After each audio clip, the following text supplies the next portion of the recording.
Hey YouTube comic community, it's Jimmy the Geek Aficionado, and I'm back with another quarantine comic book haul. And this is a special edition because we broke quarantine. We got out. We took off. We got on a plane. It was kind of scary.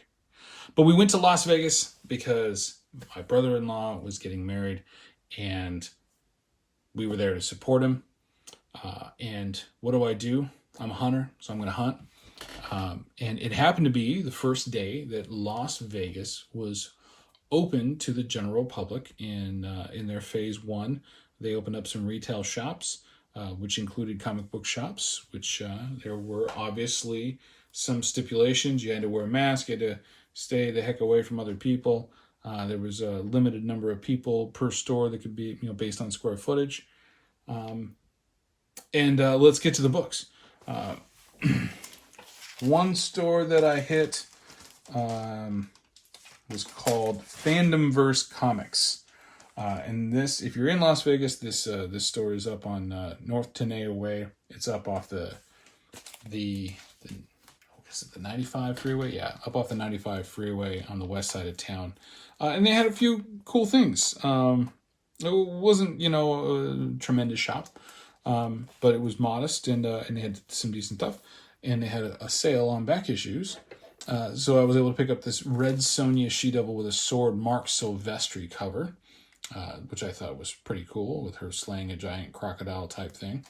And I like the aspect ratio, or not the visual ratio on the visual I can't come up with it. Anyway, a really cool pointy thing that's in her hand. It looks, shorter than it should be. So yeah, whatever that's called. Got an Elseworlds story. I'm always on the lookout for these Elseworlds books, because I always thought that they did such a great job with it. This is Batman Castle of the Bat. It's an Elseworlds story. Like I said, it's a prestige format, square bound. So these are pretty cool. I dig them. I really enjoy them, and I try to find them as often as I possibly can. So this next one, I'm relatively certain is a faux pas in my software. Somehow it's missed, or maybe I just kind of left them in there as an open hole because I wanted better copies. Who knows? I still have to take a look at it and figure out what's going on. But these are variants to The Darkness issue number 11 by Garth Ennis and Mark Silvestri. There was multiple different variant covers for this particular issue by different artists. And it said I didn't have these. I'm relatively certain I did. If it wasn't for the fact that I got them for like $2 a piece, I probably would have been really upset about it. But who knows, right? I got them. It's all good. Some of the things that really kind of caught my eye was this beautiful Bruce Timm Spider-Woman number 1 variant. I've been looking for this thing and been looking for it ever since it came out, and then quarantine hit, and then I couldn't really look. But it's super cool. Really dig the look of it. Bruce Timm's just, I think, a spectacular artist. I think he's very underrated. He is the man who brought us Batman, the animated series, his wonderful art style. So glad to have a copy of a modern cover with a different character on it. And it's this Spider-Woman number 1 in 25 variant. This was also there. If you don't know, this is Marvel Premiere number 61 featuring Star-Lord. And this is his first solo story in comics, I believe. I'm going to have something down, right here that's actually going to say what it is, because that's how I fix things. But yeah, I think this actually gives a retold origin story for Star-Lord. But it's one of his early presentations in the comic format after his time in Marvel Preview magazine, which if you haven't read those are great stories. Try to pick those up when you can find them. So that's one of the stores that I went to. Another store that I went to, because I had to, because I really, really, really, really had to, and I'm going to show some pictures at the end of this video, so stay tuned, is Torpedo Comics. Now, I'm excited about this place because it's one of the best comic stores I've been to.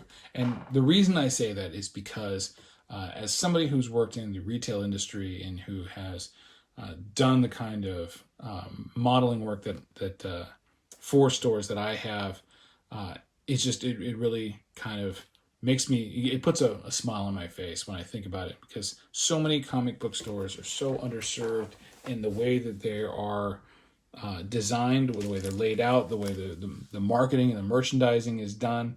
And it's just really a shame. But the guys over there, John Dahlman, and Steve and Zubair, they've done a hell of a job with this store. It's beautiful, and I was happy to go in there and find some of the things that I did. Again, like I said, it was the first day that they'd opened since the quarantine lockdown started, so they freshly stocked. Outside of everything that wasn't already being sold in the IG claim sales. But I was able to track down a copy of Teen Titans number 16 from the original series. These books are pretty scarce, but they're also not really expensive either. So it's just a matter of finding them, not so much being able to afford them. That was a nice grab. I was also able to, I got a large stack of Hawkman books. But the best part about it is I have completed my Hawkman run, starting with issue number 7. Now, one of the cool things about some of these books are that these come from the William Anselmo Para collection, right? So this is a gentleman from Las Vegas who had an amazing comic book collection, and he has these identified markers, right? Like, when did he get it? Where did he get it from? Specific information. It gives the title of the book and the issue number here. You've got the date of the release, April, May 1965. It says Murphy Anderson cover and art, and then Garner Fox writer. And then the people at Torpedo put together this nice little leaflet that explains the story of the William Anselmo Para collection. And it's just, I think it was a great presentation that they did for him. So that people remember an incredible collector, an incredible member of our community who, upon his passing, he was still being honored for what he did. And I'm happy to have some of the books from his collection now in my collection, including Hawkman issue number 12, where he's fighting some crazy, dragon thing. Issue number 15, also from the Para collection. Issue number 16 with some crazy flying gorilla. Yeah, Lord of the Flying Gorillas. That's how it's done. And we have issue number 17. And these are all in just beautiful condition. They're just really, really, really nice copies. We have issue number 18 with Adam Strange. Now, if you're not familiar, Adam Strange he's from Earth, but then he traveled to a planet called Rann, Rann.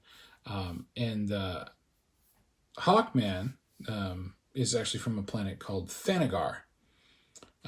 And later on, those two planets go to war, and it's actually pretty cool storyline that they do with that, with the Rann Thanagar war. And you have Hawkman issue number 20 with Lion Mane, the Taboo Menace. Yeah, I'm really interested in reading that because that doesn't make any damn sense. But it's a really cool looking lion dude. ripping a handful of feathers out of Hawkman's wings. Looks kind of painful. And those last 2 books were also from the William Anselmo Para collection. And then we have Hawkman number 22. And number 24. And then finally issue number 27. And this last one is a Para collection.